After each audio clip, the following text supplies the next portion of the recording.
কলকাতায় এক সাধারণ বিকেল। আকাশটা ধূসর, হালকা হাওয়ায় গাছের পাতা কাঁপছে। বৃষ্টি নামবে করছে। এমন সময় কলেজ স্ট্রিটের এক কোণের ছোট্ট বইয়ের দোকানে দাঁড়িয়ে আছে রিয়া। রিয়ার হাতে একটা পুরনো কবিতার বই। সে বইয়ের পাতায় আঙুল বুলিয়ে বুলিয়ে পড়ছিল। ভালোবাসা মানে শুধু কাছে থাকা নয়, ভালোবাসা মানে অপেক্ষা।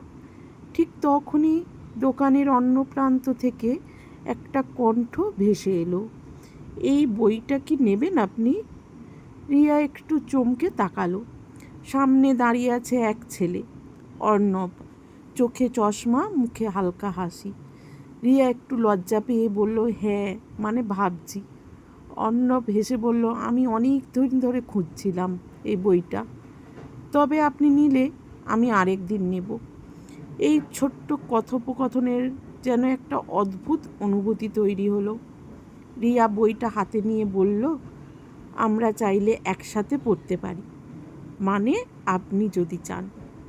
অর্ণব একটু থেমে হেসে বলল, তাহলে তো আরও ভালো। সেদিন বৃষ্টি নামলো আর তারা দুজন দোকানের সামনে দাঁড়িয়ে ছাতা ছাড়াই বৃষ্টির ফোঁটা গায়ে মেখে গল্প করতে লাগলো।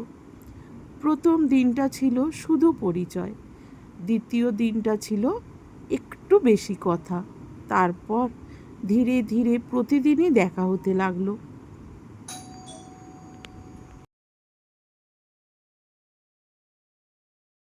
কলেজের ক্লাস শেষে তারা চলে যেত কফি শপে, কখনো বইয়ের দোকানে, কখনো শুধু রাস্তা ধরে হাঁটতে। রিয়া গল্প করত তার স্বপ্ন নিয়ে, একদিন সে লেখক হবে। অর্ণব বলতো সে একদিন নিজের একটা ছোট্ট ক্যাফে খুলবে, যেখানে মানুষ বই পড়বে আর গান শুনবে। একদিন রিয়া জিজ্ঞেস করলো, তুমি কি কখনো কাউকে ভালোবেসেছো? অর্ণব একটু চুপ করে থেকে বলল, হয়তো, কিন্তু এমনভাবে নয়। এমনভাবে মানে? অর্ণব তাকালো রিয়ার দিকে, তারপর মৃদু হেসে বলল, যেভাবে এখন তোমার সাথে সময় কাটাতে ভালো লাগে। রিয়ার গাল লাল হয়ে গেল। সে কিছু বলল না, শুধু হালকা হাসল। দিনগুলো কেটে যাচ্ছিল, তাদের সম্পর্কটা ধীরে ধীরে গভীর হচ্ছিল, কিন্তু কেউই স্পষ্ট করে কিছু বলছিল না। একদিন হঠাৎ রিয়া কয়েকদিনের জন্য দেখা করতে আসেনি। অর্ণব অপেক্ষা করছিল। প্রতিদিন সেই একই জায়গায় কফি শপে বসে থাকতো, হাতে সেই কবিতার বই, কিন্তু রিয়া আসতো না। 3 দিন পর অবশেষে রিয়া এলো। তার চোখে একটা ক্লান্তি ছিল। অর্ণব জিজ্ঞেস করলো, কোথায় ছিলে? রিয়া ধীরে বলল, বাড়িতে কিছু সমস্যা, হয়তো আমাকে অন্য শহরে চলে যেতে হবে। অর্ণবের বুকটা হালকা কেঁপে উঠল। কবে? হয়তো খুব শীঘ্রই।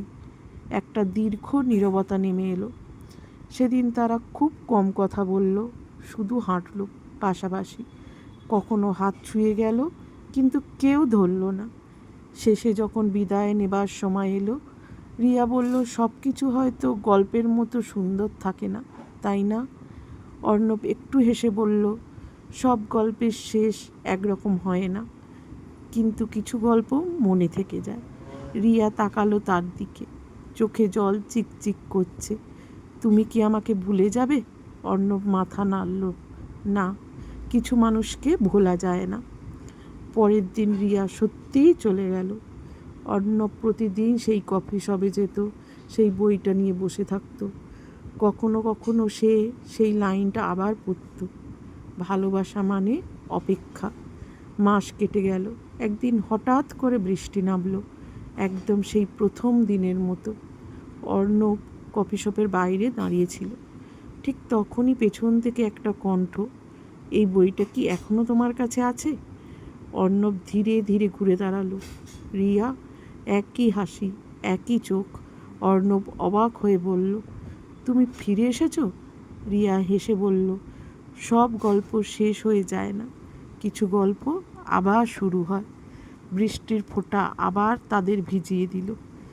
এইবার অর্ণব আর দ্বিধা করল না। সে রিয়ার হাতটা ধরে বলল, এইবার আর যেতে দিচ্ছি না।